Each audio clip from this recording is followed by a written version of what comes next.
Are your GitHub Actions getting stuck in queues or failing in shared environments? Shared runners can cause slowdowns, security risks, and higher costs.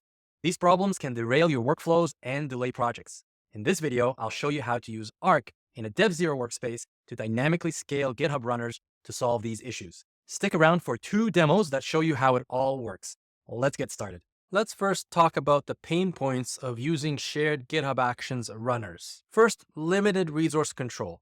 Default runners might lack sufficient resources, such as CPU and memory, for demanding workloads. Second, shared runner bottlenecks. Shared runners often lead to queue times and limited parallelization. Third, data security concerns. Workflows running in shared environments could pose security risks for sensitive code bases. Fourth, scaling challenges. Difficult to scale runners dynamically based on workflow load. Fifth, inconsistent environments, workflow failures due to differences in local versus shared runner environments. Finally, cost inefficiency. Constant need to run larger workloads on public runners can lead to higher costs. Before we start talking about how to solve the pain points, let's talk about something called GitHub Actions Runner Controller, or Arc for short. What is it? It's a Kubernetes-based controller designed to run in Kubernetes clusters, managing self-hosted GitHub Actions runners, automates runner lifecycle by creating, scaling, and deleting GitHub Actions runners based on the needs of your workflows. Dynamic scaling provisions runners on demand when jobs are queued and scales them down when they're no longer needed, optimizing resource usage. Finally, custom configurations enable full customization of runner environments, allowing you to match your CI/CD pipelines with your infrastructure requirements. So now that we know what Arc is, let's talk about some of the benefits of using DevZero for runners and Arc. Number 1, simplified setup. DevZero streamlines the process of setting up both self-hosted runners and Arc, minimizing the operational overhead of managing your CI/CD infrastructure. Number 2, isolated customizable environments. DevZero workspaces provide isolated production-like environments where you can customize runner configurations to match your needs. Third, resource optimization. Automatically scale resources based on the job at hand, whether you're running a single workflow or managing runner scale sets with Arc. Number 4, enhanced security. With DevZero, your runners operate in secure, isolated environments, reducing the risk of exposing sensitive data or code. And number 5, cost efficiency. DevZero with Arc allows on-demand scaling, avoiding unnecessary costs from idle runners. Number 6, improved workflow flexibility. DevZero gives you full control over the CI/CD pipeline, enabling better performance, faster builds, and tailored resource allocation. DevZero and Arc in action, 2 demos that you'll see today. Demo number 1, running GitHub Actions runner in DevZero.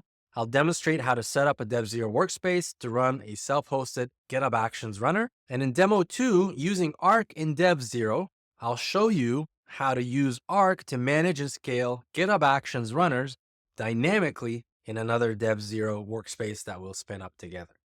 Let's go ahead and get started with our 2 demos. All right, we are in a repo called DevZero Demos.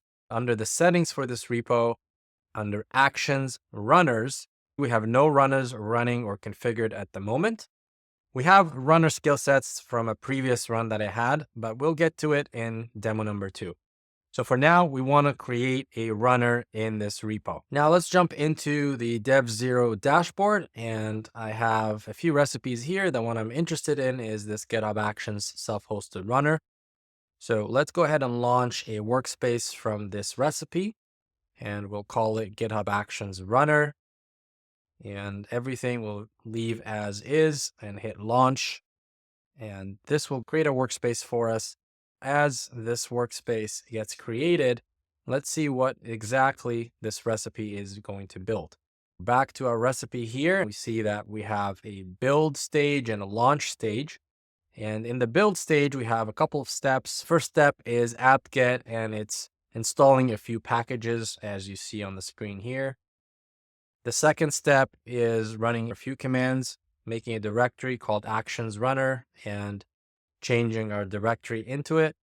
And then we're running a curl command, which will install the actions runner, and we're using Linux x64. And then launch phase, we have a few environment variables. Owner is Sam Gabrail, and repo DevZero demos, the owner and repo that I just showed you in the beginning. And we have also GitHub_pat. This is a secret, and this secret is stored as an environment variable secret under team here. So as you see, GitHub pat, and it is a secret value over here that we can't even read. Once you write, you can't read. So going back to our recipe, and we have all our environment variables in place. The steps here under the launch stage, we have a few commands we're running, and these commands are basically configuring and registering our GitHub runner. So you see we're changing directory, and then we're running this config.sh command that was installed from the build stage, and running this in unattended mode. And here's the URL, and we're replacing the environment variables owner repo. We're also getting the token here, which we're getting from a curl command using the GitHub personal token here. And you can see the curl command as well. This will register our runner, and then the following commands will install and start the runner for us. Pretty simple and straightforward recipe that we have here, that by just running a workspace, it will register a runner in our environment. So let's go back to our workspaces and see what's going on. I see the workspace is already running here. And if we quickly go to our GitHub Actions and refresh this page, you see a runner right here running. If you go to Actions, I have an action. It's called Self-Hosted Actions Demo. And we can run a workflow. Just hit Run Workflow. What this will do is going to run the workflow on the self-hosted runner that we have installed in our workspace. Give it just a minute here, it will show up like this. And I click in here and we can see the logs. As you see here, job defined, waiting for a runner to pick up this job. Requested labels is self-hosted. So it's looking for a label that is self-hosted, which our runner has. And we see it has already successfully finished the job. A secure runner name is the same name as our workspace. If you look at the bottom here, secure Kali QHSV. It's running on that same machine, and everything looks good. And all we did is just run an easy, simple echo job. This job uses self-hosted runners. And one important thing to show you is the configuration for the workflow. If you look at the self-hosted actions workflow in the actual code and go to GitHub Workflows, self-hosted YAML, you can see jobs runs on self-hosted, and self-hosted has to be a label, and that automatically is added when we register this runner. So if we take a look at our labels, you see the label self-hosted, and that's how it got picked up to run our job. Let's go ahead and jump into our second demo and see how to use Arc.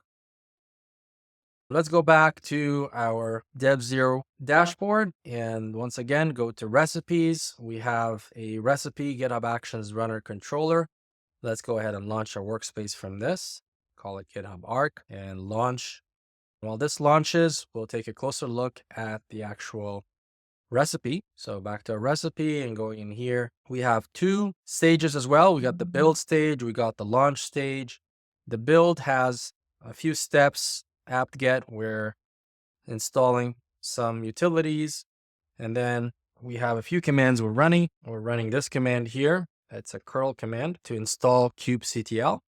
Then we are also running another command to install Helm. And then the launch phase, we have a few environment variables, an installation name, a namespace, a GitHub config URL. This is the URL of our repo.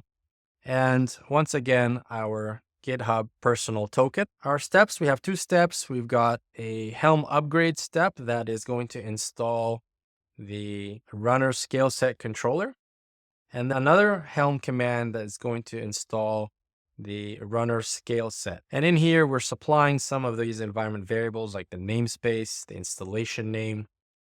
The installation name is important. We're going to use this in the GitHub Actions workflow. This should register our runner scale set inside of GitHub Actions, and we will see everything running inside our workspace once it is complete. So let's go back to our workspace. The workspace is now running, which is great. We can connect to it. We'll use this command over here and run the command here. And instead of code, I'm going to use cursor. All right, that should open this for me. Let's make this a bit bigger. And I want to show you kubectl get namespaces. Now we have the DZ-arc systems. So let's run kubectl get all with the DZ-arc systems namespace. And I can see already I have a few pods that are running in here. And if I want to run Helm ls to see the Helm charts that are running. All right, so we got the Helm charts that you see in here. Okay, very good. And now if I go and take a look at GitHub Actions under runners, I see another runner skill set that just got created here, the arc controller example. Now let's go ahead and run a new workflow. So go to Actions. And this time we're going to use the Actions runner controller demo. And from here, run workflow, and I'm going to actually run another workflow and maybe a third workflow. And while these get picked up, let's see if we can quickly look at our workspace. You see the job is waiting for runner DZ arc controller example. If I open a new tab here, settings, actions, runners, we see our runners are getting ready. And if we go back to our cursor window where we had our DevZero workspace running and just run kubectl get all, we have our runners running in pods right here. So it's dynamic in nature, allowing us to reap all the benefits of Arc all within DevZero. All right, so let's go ahead and check on the flows here, initializing containers. All right, this job is complete. Once again, this job uses runner scale set runners. And if we go to code, we can see the workflow scale set. And in here, we're running under runs on DZ arc controller example. This is important. From here, you need to have this container with an image like Ubuntu latest, for example. That is what allows us to create pods inside our namespace in Kubernetes to create runners that way. If we go back here, refresh this, we see that the runners have already been removed automatically. There's one still running. It is dynamic in nature. If we rerun this, we see that 2 have been removed and there's 1 still running. This again shows you the benefits of using DevZero with Arc, and all got defined in a simple recipe. And just a click of a button, launch the workspace from that recipe, and we have either self-hosted GitHub runners running directly in the workspace or running under Arc, which is my preferred method of running GitHub Action runners. That's it for this video. I hope you enjoyed it, and I will see you in the next one.